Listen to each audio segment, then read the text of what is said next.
This is a real puzzle, this business of electoral politics.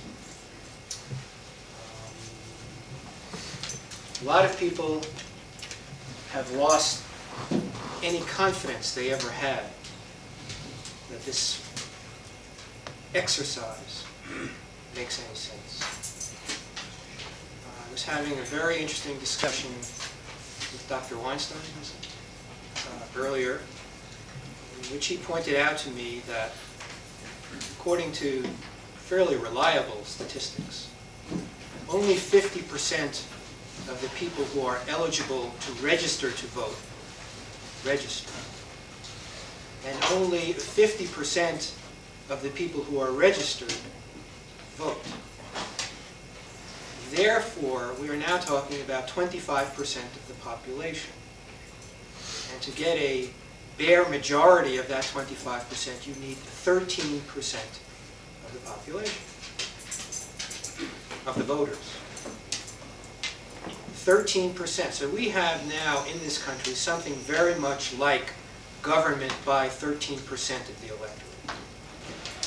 And if you assume, as I do, that that 13% is either part of or is unduly influenced by the forces of major capital, of major money, principally the transnational, multinational corporations, banks, insurance companies, we have something approaching a financial oligarchy running the United States of America. And certainly the same applies in the state of California. So when we have an election campaign, we have the opportunity to question the appropriateness of this arrangement. However, the questioning process is not conducted in public the same way, let's say, the World Series, if they be played, is conducted in public. The airwaves that are the property of the collective population are owned by corporations. And if you want to be on the airwaves, you have to pay. So freedom of speech exists, and I feel perfectly comfortable saying anything that comes into my mind to you without fear that someone's going to break down the door and break up this meeting and say, you're all under arrest. But there's a limitation to how many people we can reach this way. So this is, in some ways, the context, the reality check that applies when you undertake the challenge of making a political proposal to the electorate of California. And the proposal that I would make goes something like this. And it comes in part from reading the newspapers and listening to the news and speaking to other people and getting an impression of what's going on in the state of California. Here are some of the things that give me my impressions of what's going on. And these are things I just clip pretty much on a regular basis. This is a Chronicle poll, A Lesson in Violence, and it states the percentages of school children who are familiar with violence directly. Either something that they know because a friend of theirs has been shot, or they've seen people in their school, in their classroom with guns. Percentages are in the neighborhood of 40, 50, 60% of the kids in the school. Oceans fished almost to limit. No more fish. California on the verge of a breakdown. This is a pamphlet from John Vasconcellos. Cracks found in U.S. reactors, nuclear reactors. Lobbyists battling over information superhighway. This is all about the new technologies of computers and how much money has been spent so far to influence legislation to make special favors for the corporations that have the strongest financial interest in this. So far, something like $120 million in lobbying money. World scientists warning to humanity. This is from the Union of Concerned Scientists about the degradation of the planetary biosphere. California is, by the way, a full-fledged member of the planetary biosphere, just in case you had any questions about that. Here's another one about fish. Mark, as a fisherman, of course, is concerned about things like this. Across U.S., fish are disappearing. Several years ago, there was an article in Science magazine about frogs disappearing. You know about this? You know, tremendous declines in amphibian populations everywhere. Possible explanation, contamination of water, since the amphibians all breed in the water, lay their eggs in the water, they are particularly susceptible to waterborne pollution. Global labor crisis called worst since the 30s. There are about 750 million people out of work around the world. Pesticide warnings waived. State exempts growers from cautioning public about poison. That's a reassuring word. That's about methyl bromide. And the people who are mostly not warned are the people who are using it directly, the farm workers in contact. Public gets look at corporate tax bills. This is a story from Massachusetts. Shocking story there is that many of the major corporations in Massachusetts don't pay any taxes. They just write it off. FDA, Food and Drug Administration, warns dairies and distributors they can't say milk without artificial hormones is better. This is about bovine growth hormone and a prohibition from dairies telling you, boasting that their milk does not contain this hormone. This is a protection for the chemical industry, particularly Monsanto, which is the major manufacturer of the first commercially sold bovine growth hormone, which increases dairy production. Most dairy farmers say there's a milk glut now. There's too much milk being produced. So it doesn't seem too reasonable that what we need is a hormone which allows the large agribusiness dairies to produce more milk. Earth trends are headed the wrong way, a report says. That's about the World War. You get the idea. Here's another. Around the world, fishermen find species vanishing from the seas. Senate votes to ease rules on water purity. This is just a rough sampling. Maybe the last one. This is something I ripped from in the BART trains. They have these. This is the University of San Francisco, College of Professional Studies. What they're promoting is your competitor's edge. This is what education is about in professional studies in San Francisco, about getting the competitive edge. Well, you might think that this is legitimate because there are all these scare tactics going on about California has lost more than 800,000 jobs in the past 5 years. This is an ad promoting jobs. What are the jobs going to be? Working at the Ward Valley nuclear waste dump, which is an unlined trench in the desert at Ward Valley, which will receive nuclear waste from all over the country. So when I read stuff like this, and I'm sure you all do too every day, I find it very perplexing. Depressing, yes, but also perplexing because I ask myself again and again, how can this be? You walk around the city of San Francisco, or if you travel around the state of California, or in the United States at large, most of the people you meet seem to be fairly reasonable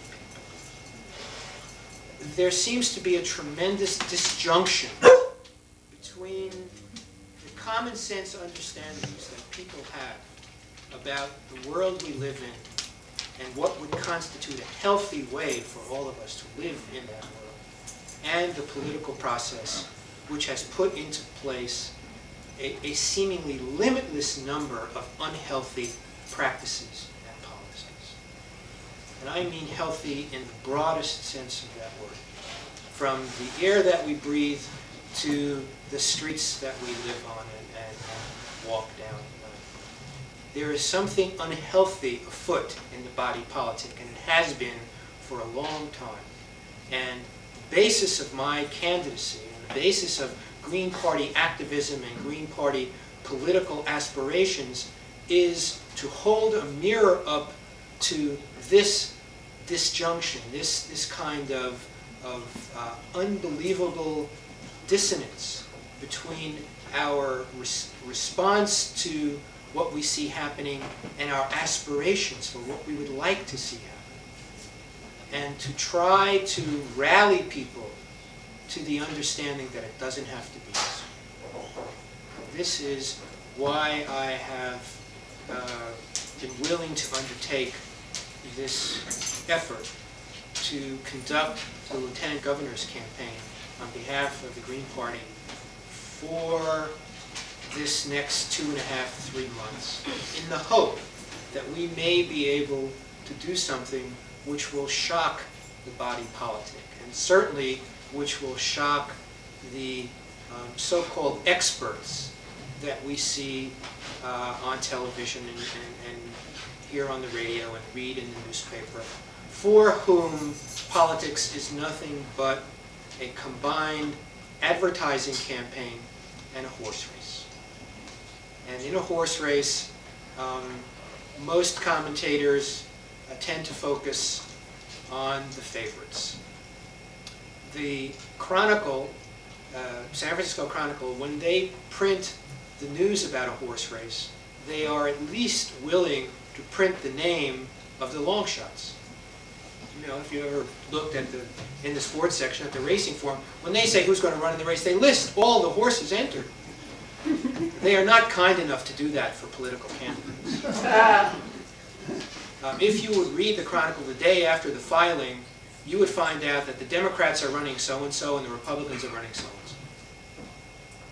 I don't mean that they're so-and-sos, but I mean that they're so there's just so much work to be done on so many different fronts.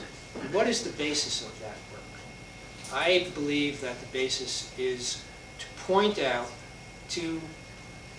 first to ourselves and then to the rest of the citizenry that there are some fundamental false assumptions being made in the state of California and beyond about people, about politics, and about the future. The first assumption that's being made about people is that people are content to remain forever asleep and leave Big Brother in charge. The second assumption about politics is that politics is all about political economy.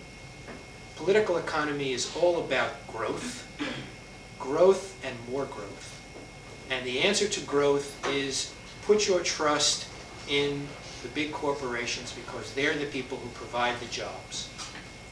And if you do this, the future will take care of itself. Well, we are now living in this future that takes care of itself. You know?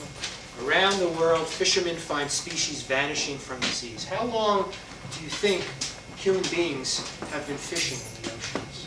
Is it safe to say that when the first human being noticed that there were fish in the ocean, they probably noticed that they could eat them?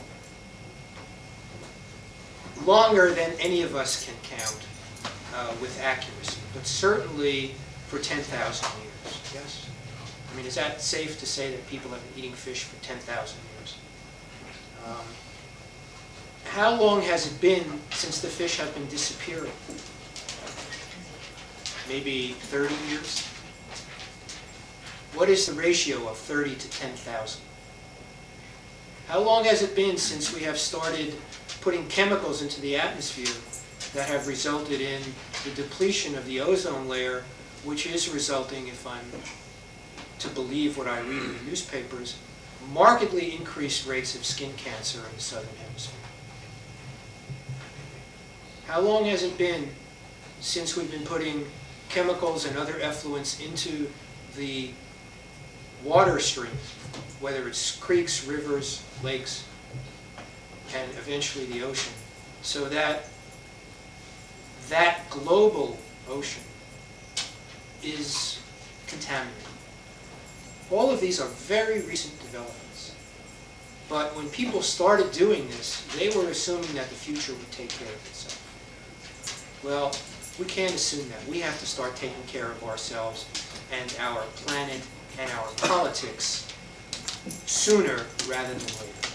And the point of my campaign is to try to challenge these assumptions as effectively and as broadly as possible. The only way I can think of doing that is by working as hard as I can and by not telling any lies.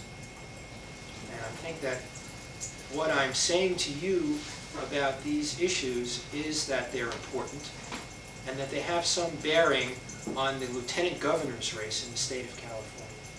Well, the lieutenant governor's job has nothing to do with taking care of the global ocean or, in fact, any other major ecological or even political duties. The lieutenant governor chairs the State Economic Development Commission, sits on the Board of Regents of the State University, the Board of Trustees of the State University and the Board of Regents of the University of California, sits on the State Land Commission, fills in for the governor when the governor is out of the state, and casts deciding votes in the state senate. I think that would be a very interesting job for someone who questions the assumptions and the practices of status quo politics. The words that I keep in my mind when I think about what's wrong with the present political analysis are sustainability and nonviolence. And these words are connected. When we talk about nonviolence, we're talking about a simple recognition.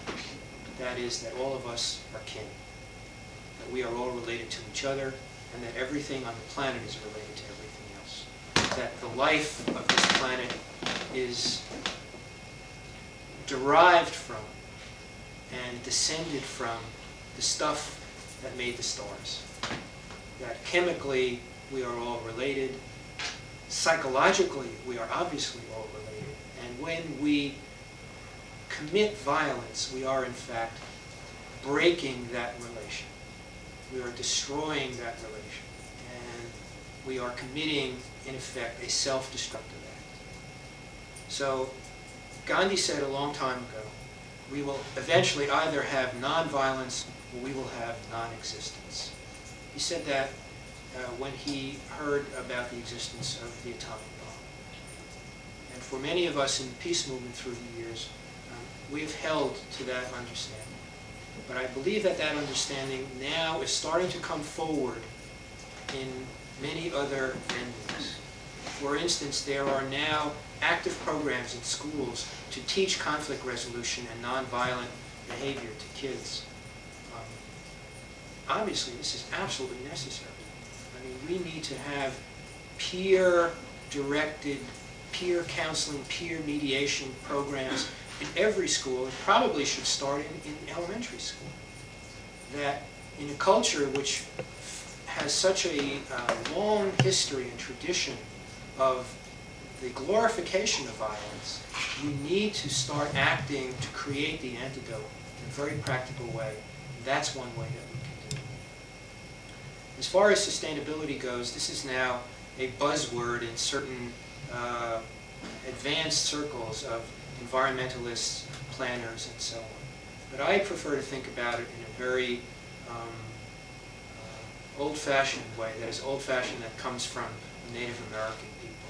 They have, in almost all situations about planning, said you have to make your decisions keeping in mind the effect of your decisions on 7 generations from now.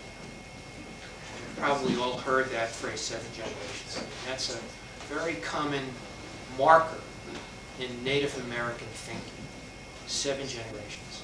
Well, that's what sustainability is about. It's about living and acting in accordance with the understanding that what we use and what we do has ramifications 150 years, 200 years from now. And that absent that understanding, you can create, as we have, an economic system which counts it as a beneficial economic act to cut down a 2,000-year-old tree, because you then figure out how much you sell the lumber for, and that goes into the gross domestic product on the plus side of the ledger. And there's nothing that goes in on the negative side of the ledger. When we look at the state of California now, and the state of the political thinking, we see a kind of hysteria in effect. We see candidates who say not only are they in favor of the death penalty, but they're more in favor of it than anybody else. We see the so-called Save Our State initiative, Proposition 187, which is nothing more than an excuse to lay all the blame for the difficulties in the state of California at the feet of recent immigrants and so-called illegal people. I don't like the term illegal. My grandparents were immigrants, and I think probably somewhere down the line, unless we have Native people in the room, all of us are descended from immigrants. And there needs to be a more humane way to deal with the issue of immigration, and certainly to deal with it by removing medical care and education as an option for the children of immigrants. That seems like a grotesque and paranoid way to be dealing with things. The Three Strikes You're Out initiative is another example of the kind of hysteria that exists in political circles.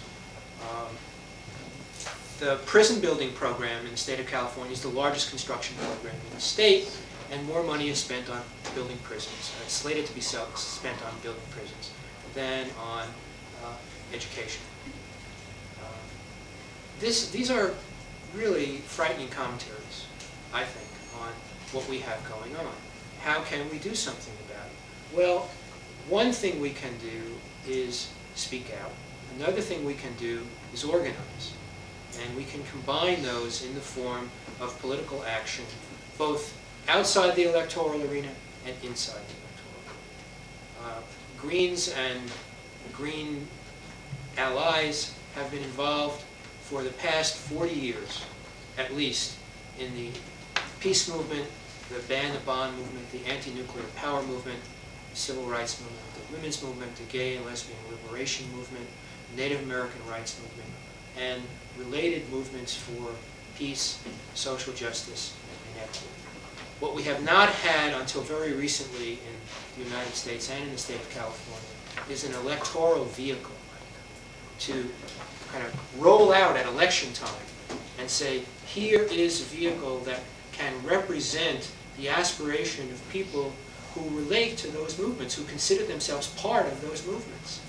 Most of the politicians that we see in office now, and most of the people running, have and had very little sympathy for those movements, because those movements were always considered movements of dissent. The prevailing political wisdom was that the war in Vietnam was a good idea, that the military arms race and military buildup was a good idea, that segregation may not have been great, but it was the way things were, and don't rock the boat. There are lots of us in this country who come from a different perspective, and it's time for us to have some place to go on election day. With the help of people like you, the people in San Francisco and in the Bay Area and in the state of California can begin to recognize that there is some place different to go on election day. That there is a line on the ballot held by the Green Party which stands for a different feeling about politics, which stands for something like the pro-democracy movement right here in our own country, to reclaim the principles of democracy for people and to put them into practice by speaking out and stepping forward to assert ourselves in respect to the questions that face us. So the Green Party is on record, as I said, against Three Strikes You're Out, in favor of single-payer health care initiative, against Save Our State initiative, opposed to the death penalty, and in favor of a whole new approach to economic development which focuses on communities, on cooperatives, on worker-owned businesses, on loans to small businesses, on generating economic activity at a scale which will give communities a chance to have some say in how their community operates as an economic entity. All of these things represent a tremendous challenge to a political system which is running on greased rails. What greases those rails, as you probably all know, is the famous mother's milk of politics, money. And that money is not money from small contributors. It's money from political action committees, most of which is generated from the ranks of corporate treasuries. And there's no mystery about why the headlines that I read to you are what they are. There are political and economic interests who are served by that approach to politics. But I don't feel that I am, and I'm sure that most of you don't feel that you are. So I'm asking you for a couple of kinds of support for this candidacy. One kind of support is you've already given. You've come here and you've listened to me, and I hope when I stop speaking in just a few minutes, we'll have a chance for questions and we can talk more directly with each other, those of us who haven't met each other. The other thing you can do in respect to that kind of support is if you think it's time for a new kind of politics in California, if you think that sustainability and nonviolence are better than cutthroat competition and might makes right, then you can talk to your friends about it. You can take one of our flyers, which is something like a beneficent chain letter. It asks you to make copies and to send it to your friends, because there's no way that we can contest this election in the media with the kind of money that the mainstream parties raise and throw into these election campaigns. However, there is one kind of use of media that I would like to try to do. I've made some sample 30-second radio tapes, and I would like to send samples of those tapes to people as a fundraising appeal, and let them listen to it. And say in a little note, this is what I would like to play on the radio.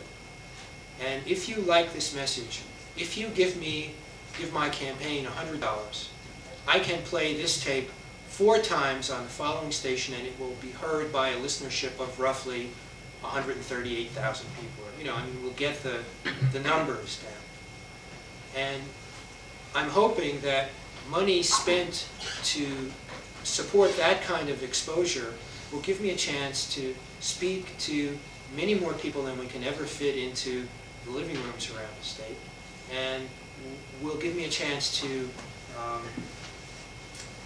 have this point of view expressed in political discourse where it's usually absent. And if we have to depend on the Chronicle and the Examiner, it may remain absent because usually they choose not to discuss third-party candidacies.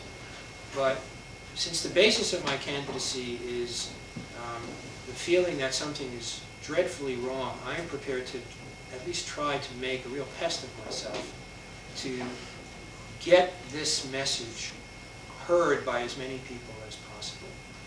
And so another thing that I am compelled to ask you for is your direct financial support, because as you can imagine, the grassroots campaign for a new party is a very problematic situation in terms of financial resources. We simply have to ask people directly to help the campaign however they can and to whatever extent they are able, because everything we do, however slight it is, costs us something. We print up flyers, we have mailing costs, we have communications costs, we have travel expenses. I am traveling around the state.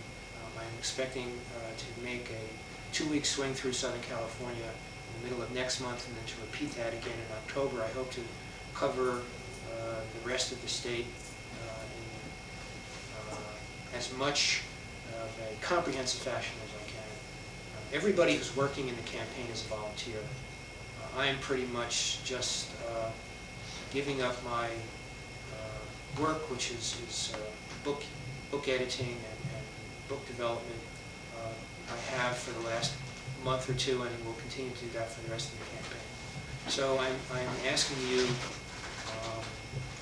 to think about what the possibilities are for your contributing to our financial needs, and also to take into account the possibility that you would be willing to go through your Rolodex or through your Christmas card list or your whatever lists you have and say, who are the people on this list that might be responsive to a political campaign which is attempting to instill some hope for ourselves and for all of us about the future of democracy in the state of California and beyond.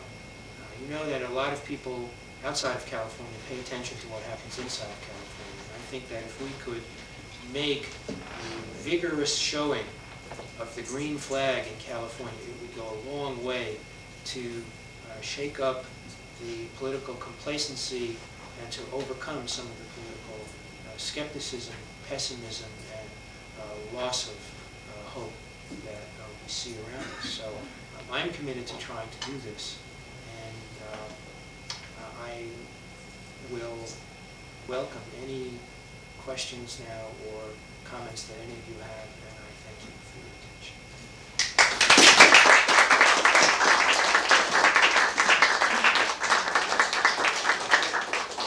I would also just like to mention while you're all here that we have the candidate for the U.S. Senate on the Green Party line. Also, her name is Barbara Blanc. She's sitting back there with the matrix. She's standing there with the matrix.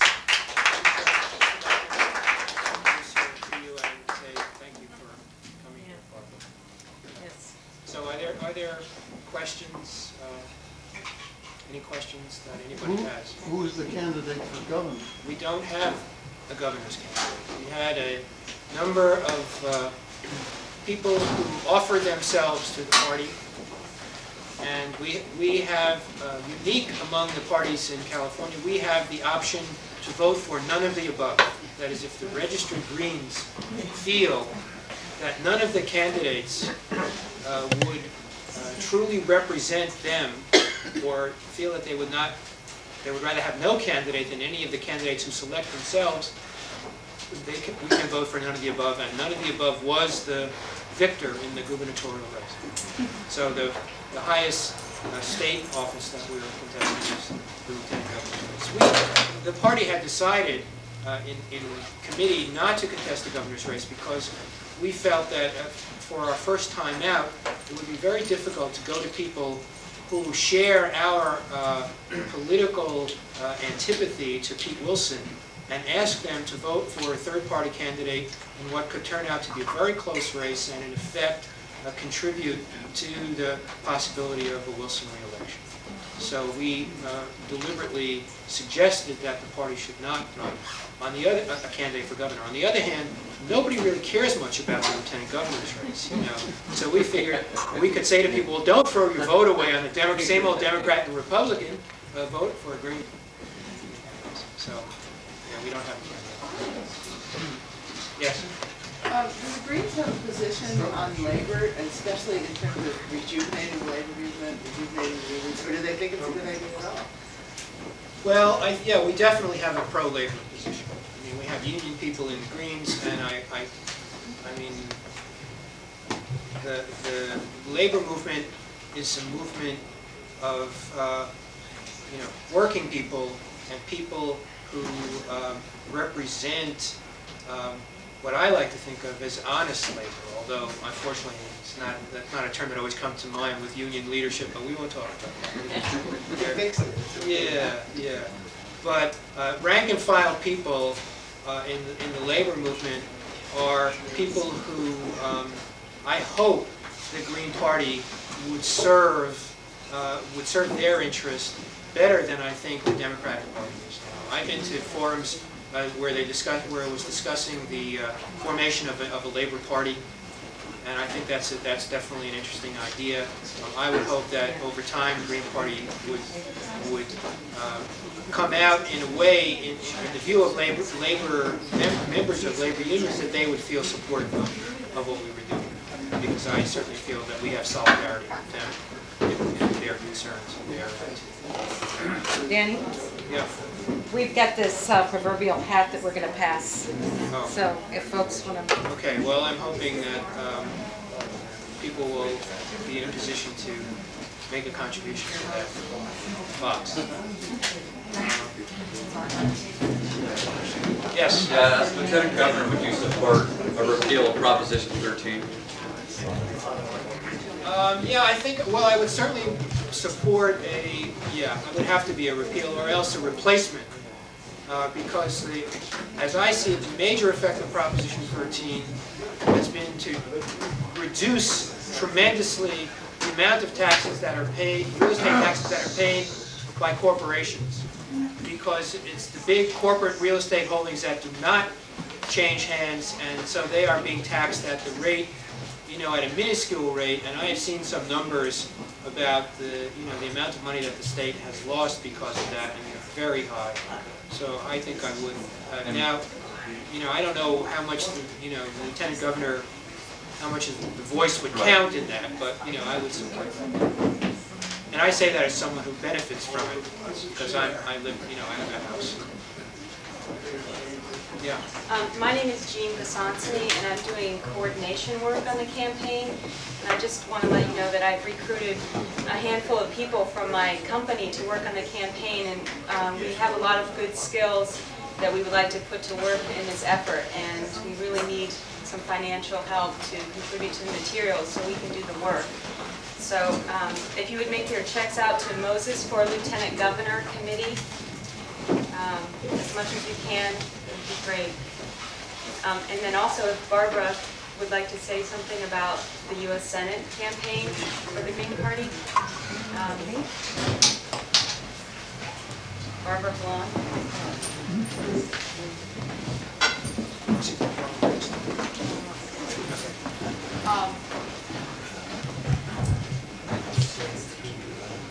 the U.S. Senate campaign is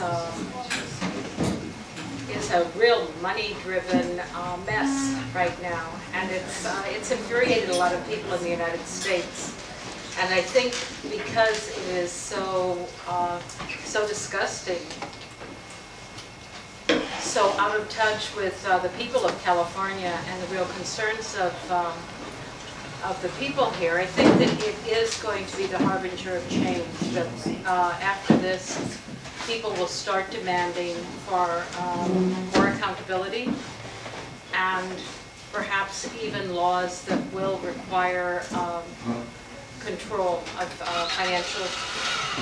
the finances of campaigns.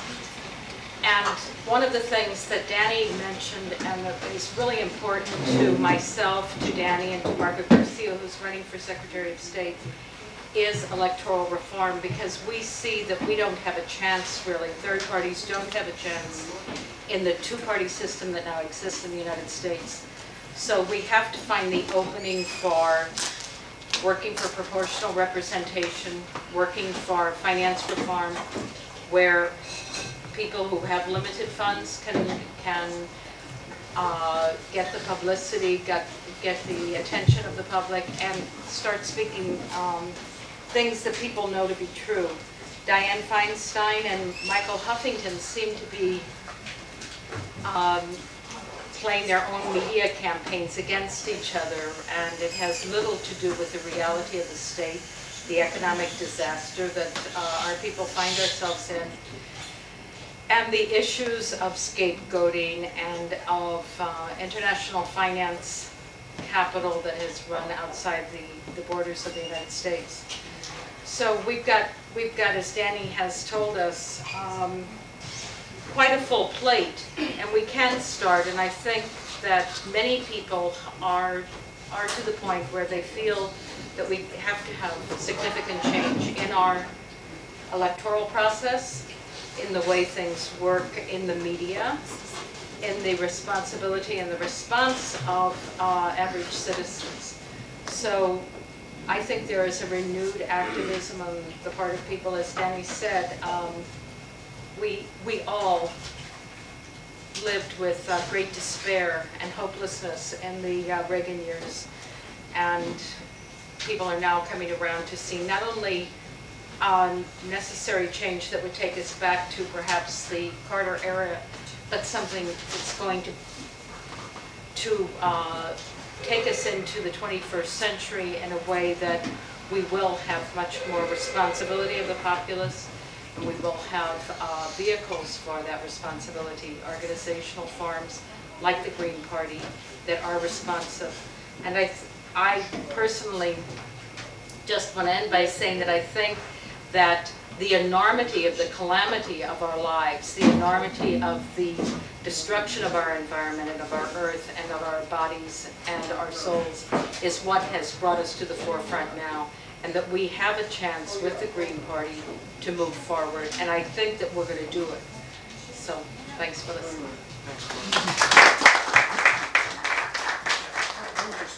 What the party, what the party might be doing in terms of trying to press, say, public broadcasting and Channel 9 and the newspapers, really putting some pressure, whatever that might be, on them. Is there any hope of getting some more coverage? I have hopes, yes. Because I think it would be I do. extremely, obviously, extremely See, helpful. one of the things that you can do, that just occurs to me, is anybody in this room a member of KQED? You could write a letter to KQED and say, I went to a very interesting discussion with a political candidate, and I think that more people should be privy to the subject of that discussion. Why don't you consider inviting him and other candidates to be on KQED FM Focus, for instance? And letters to the You editor. see, now if we do it, we are doing it, and we will continue to do it, but it's then considered special pleading. You know, we're the campaign and we're asking for time. Yeah. If someone else does it, it does more than just reinforce our effort. It really leads the effort to do something. The same thing as Barbara just said about letters to the editor. You know, there have been letters to the editor already about why don't the newspapers cover more than just the two principal parties, and especially since there are points, substantive points, you know, both in terms of issues and in terms of general political philosophy, which are completely different from what's in place now. And people ought to have a chance to hear about it. I suspect in this room that there must be many long-term members of Yeah, a lot of KQED, people and say if we all did it, I think. Yeah, it would have some effect. They'd notice it Yeah. anyway. Yes, you had a question? Yeah, I did. I was wondering about the Green Party had any concrete ideas about, I'm thinking about the kind of economic mess up in Humboldt County. You know, with Regarding the the loggers who are out of work, and what kind of alternatives, you know, you might suggest. that the Green Well, I Party can tell might you be what mind. one alternative that certainly will not work, and that is to continue to clear cut all the trees. Right. You would think that that was so obvious that it would need no explanation. There is still a school of thought held mostly by the timber companies that say, no, that's what we need to do, because if we stop that, we're going to lose jobs. Well, if you do that, you're going to lose jobs too. Clearly, there needs to be much more imaginative and innovative program of economic development, and I think that development needs to be based in communities. It has to do with things like crafts, artisan industries, community development supported by low interest, no interest loans, community development corporations, and you really need to go back to education. I mean, you need to start looking at the question of education as something more than simply preparing people to fill jobs as ciphers in rows of desks in, sit there and keyboard for 8 hours a day. That's not job. You know, that's a job, but that's not work. You know, that's not really productive work. That's not work that helps people develop and grow as individuals and makes them feel proud of themselves and makes them feel a part of some community. It's totally atomizing and separating and wearing on them, both mentally and physically. And certainly, it has very little promise economically and even less promise spiritually. So the answer to that question is what is in that community? You need to do something like an audit of the resources in the community, both the human resources, the skills resources, the possibilities for trading systems and barter systems, and on-the-ground economic development in the community, community arts programs, educational programs. There are literally thousands of these programs in place now in communities around the country. There's an Appalachian Economic Development Cooperative that has a couple of thousand members that are experimenting and very happy to share with anybody who wants to know how they're doing and what they're doing. The problem is that a lot of those communities are company towns, and the information is controlled and manipulated, and the feelings about the future are manipulated by people whose special interest is in fact a very selfish interest. Pacific Lumber, they're not even in Scotia anymore. They're owned by Maxam, which is headquartered in Houston. That money's going out of Scotia. It's not staying there. So, though I have no simple solution, but there are a whole range of solutions which are focused on the question of sustainability and community-based economic development. Those are terms that need to be questioned and examined by communities all over the state of California. Otherwise, you're going to end up with reliance on, keeping the Taco Bell headquarters in your county. This, by the way, I don't want to make any personal attacks on the other candidates, but you will notice when you get your California voter information pamphlet, in Gray Davis's statement, which is all about fighting for jobs, the example he gives of success is keeping Taco Bell in California.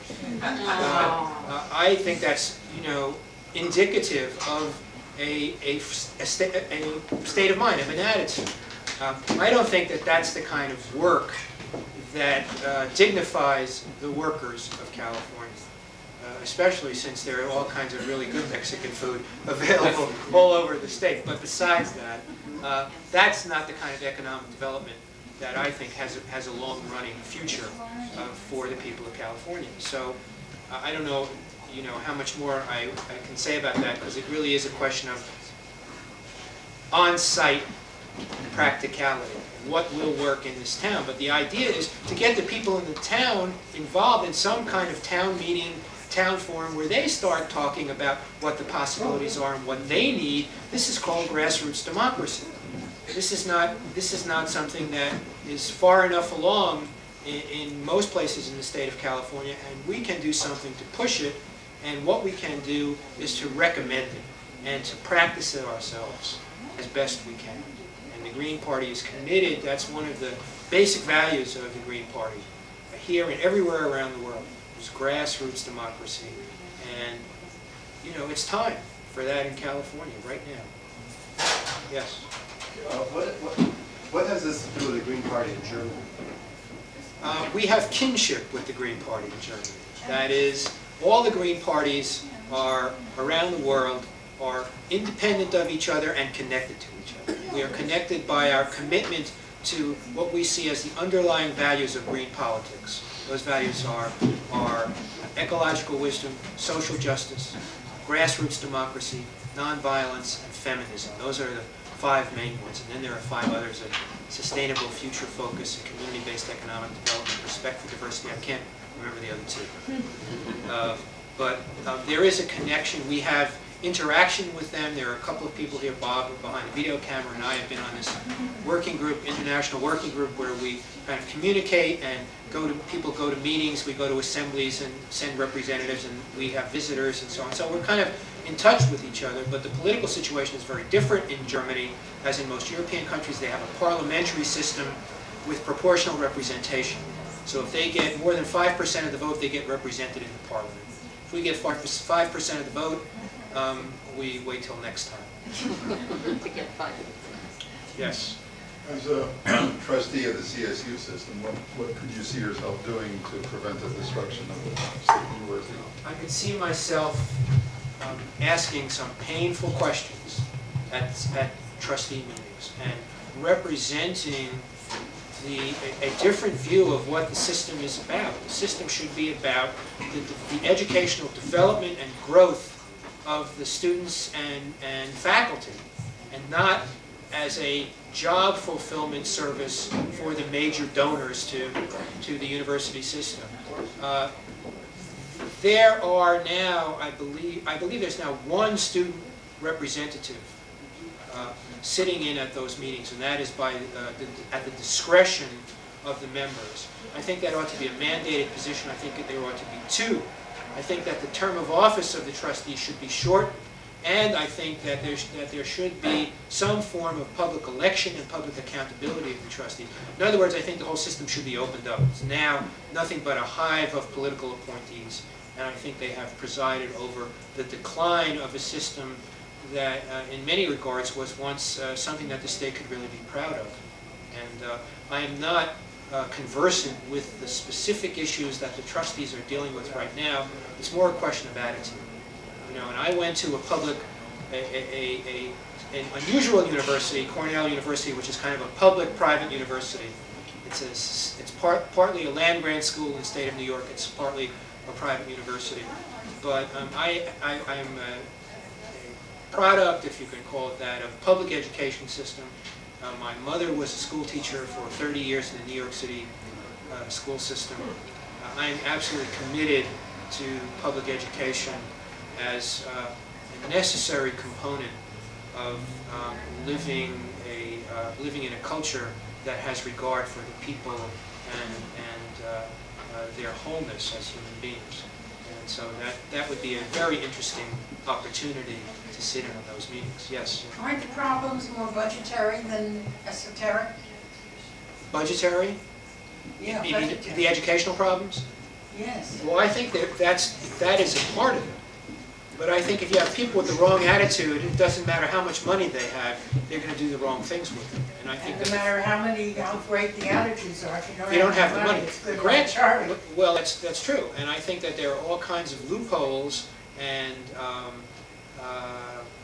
ways that the fair share of the state's budget is not being paid by the people most capable, and I should say the institutions most capable of paying their fair share. Also, there's a certain amount of waste in terms of administrative fat and salaries and so on, but you have a connection, an undeniable connection between the plight of the state of California and every other state and locality, county government. The state government is giving county government less money. The federal government is giving state governments less money. There's a money crunch.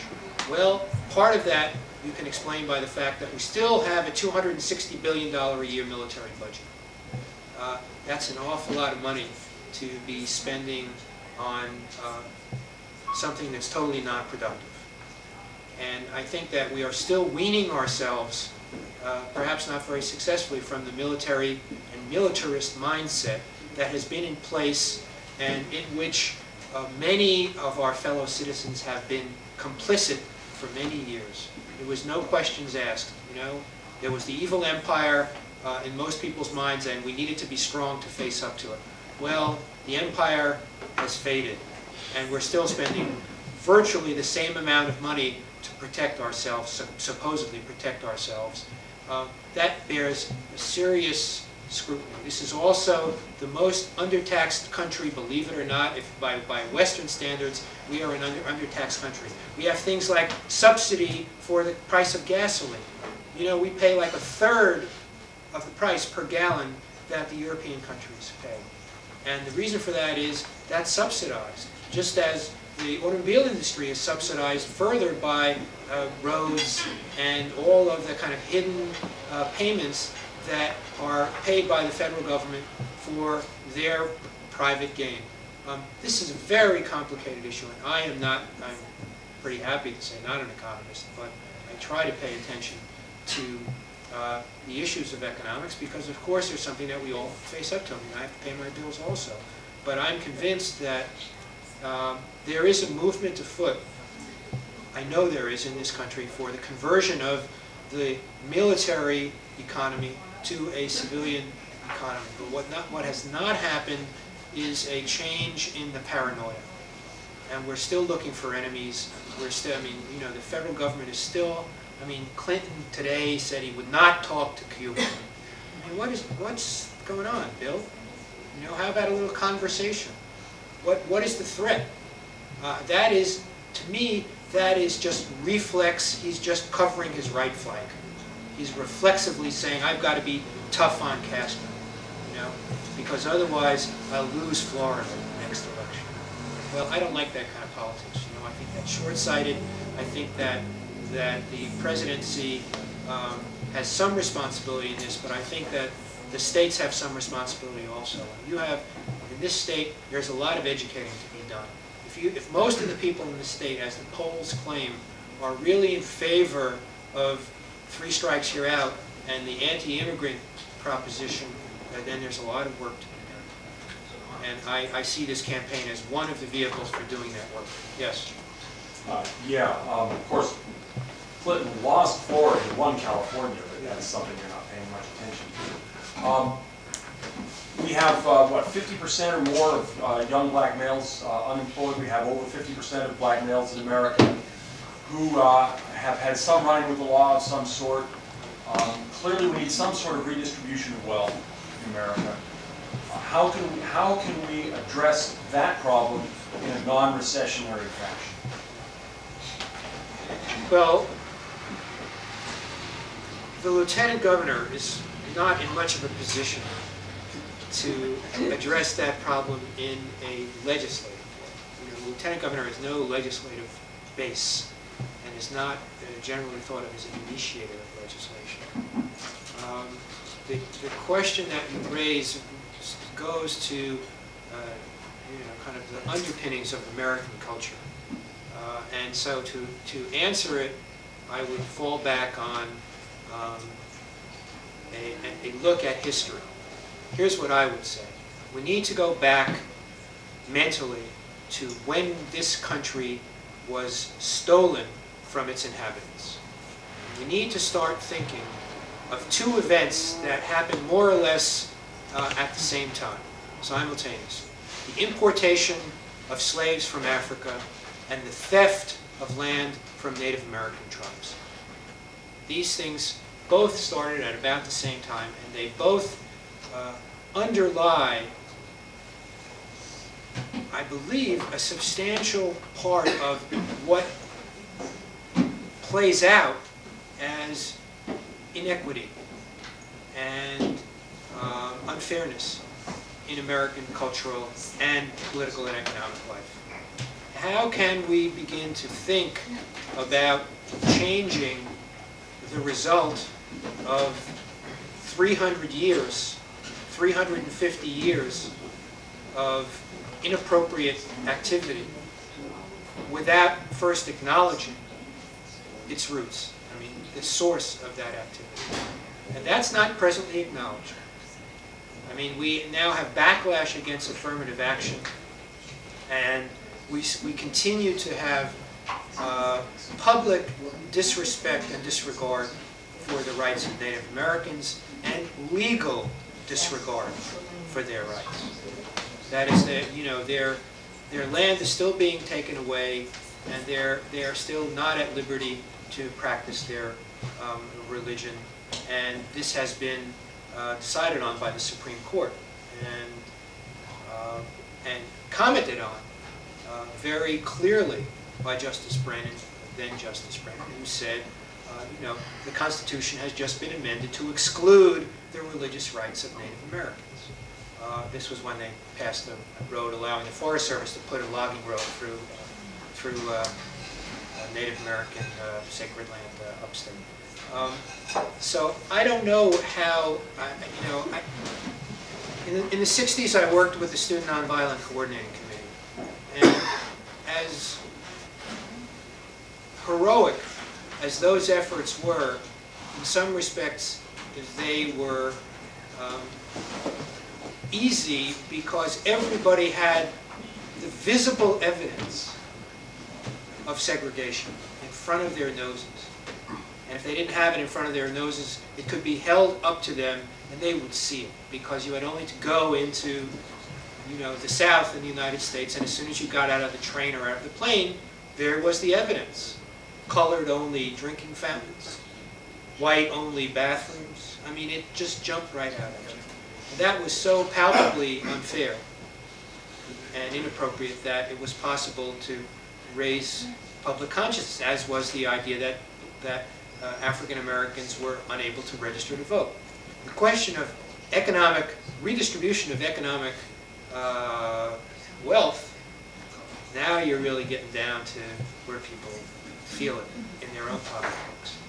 I don't have a simple answer, but I think that it's part of the context of changing the attitude of the culture at large about ourselves and our relationship to each other, about the role of race in American history, just as we need to begin to face up to the role of class in America. I mean, these are the great unspoken words in American education, certainly in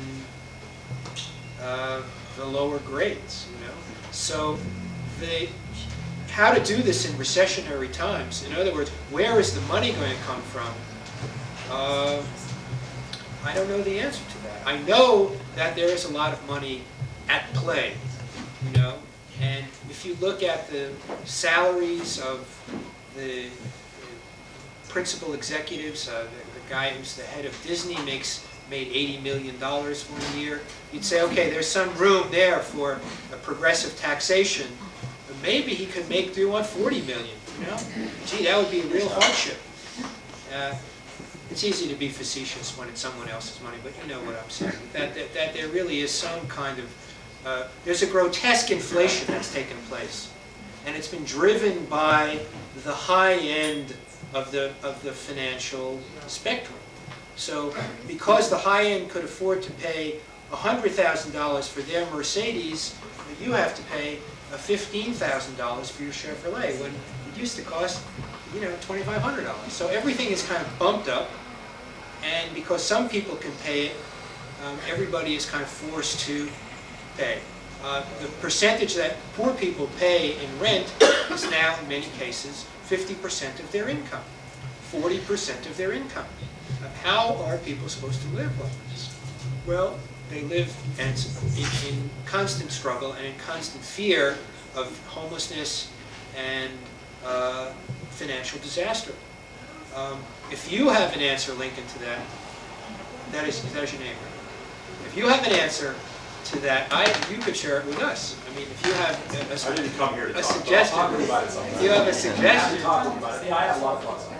Yeah, okay, well, I'd like to hear that. I'd like to hear that. I'm not sure whether we should just continue in this format. Should we? Fine, You want to take a rest? Should Yeah, we could break and mingle and stuff like that. That's fine. All right. Good, thank you.